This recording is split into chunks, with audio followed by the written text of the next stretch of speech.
AG2R La Mondiale vous présente C'est le Nord.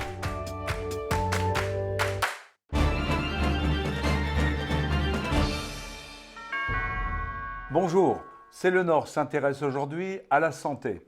Pour en parler, l'homme du Nord que je reçois est Emmanuel Faure, instructeur en méditation pleine conscience à Lille. Bonjour Emmanuel Faure. Bonjour. Nous allons regarder ensemble le reportage que nous avons réalisé sur l'association Petit Bambou qui initie à la méditation et à la relaxation. Reportage. Bienvenue pour cette première séance de méditation. L'application de méditation de mon Petit Bambou, donc c'est une application de méditation pleine conscience. Et la pleine conscience, ça permet de se vivre au présent. C'est-à-dire que ça permet de prendre un pas de recul par rapport au flot des pensées qu'on ne peut pas empêcher, parce que notre cerveau il est programmé pour penser. Mais par contre, ça permet de mieux les vivre, de mieux les accepter, de les observer, de les regarder s'évanouir ou de les vivre pleinement quand on décide de les vivre pleinement. L'application Petit Bambou, elle s'adresse à tout le monde, aussi bien débutant que confirmé. Salut Déborah. Salut. Ça va ? J'ai téléchargé l'application, j'ai commencé à l'utiliser assez fréquemment et c'est devenu vraiment un rendez-vous quotidien. Cette agitation mentale peut naturellement s'apaiser. Ça se présente comme ça, on a la liste des vidéos qui ont déjà été effectuées et ici, avec un gros bouton play qu'on ne peut pas louper, la vidéo à effectuer.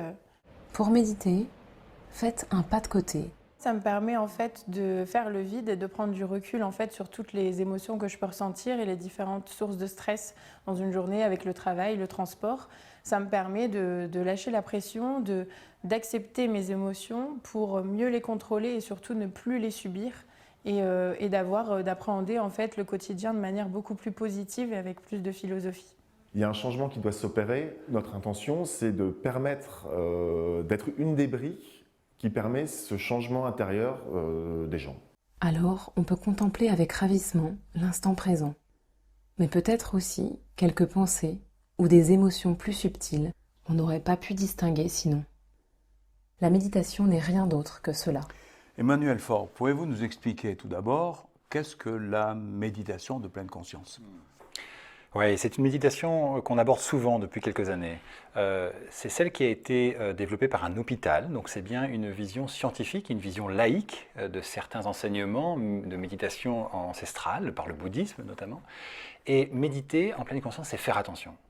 Faire particulièrement attention, ne pas se laisser guider par des flots de pensées. Peut-être pensez-vous à votre prochaine question, peut-être que je pense encore au train que j'ai raté il y a 2 heures à Bruxelles.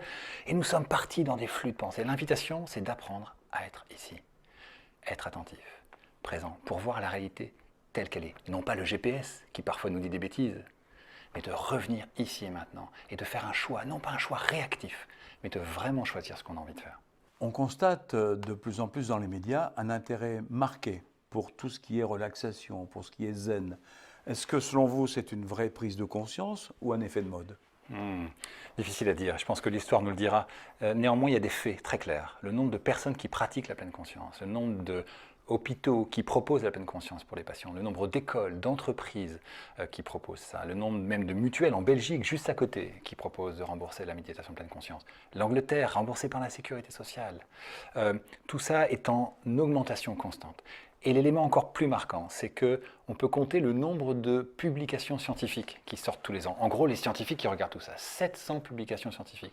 Ça veut donc dire que la science valide l'impact significatif de la pleine conscience sur notre santé, mais aussi sur notre façon d'être les uns envers les autres. Ne pas voir la réalité à travers des filtres de pensée, les 76 000 pensées que nous avons tous les jours, mais de voir la réalité telle qu'elle est. Merci pour cette bonne leçon, Emmanuel Faure. Et à bientôt dans C'est le Nord.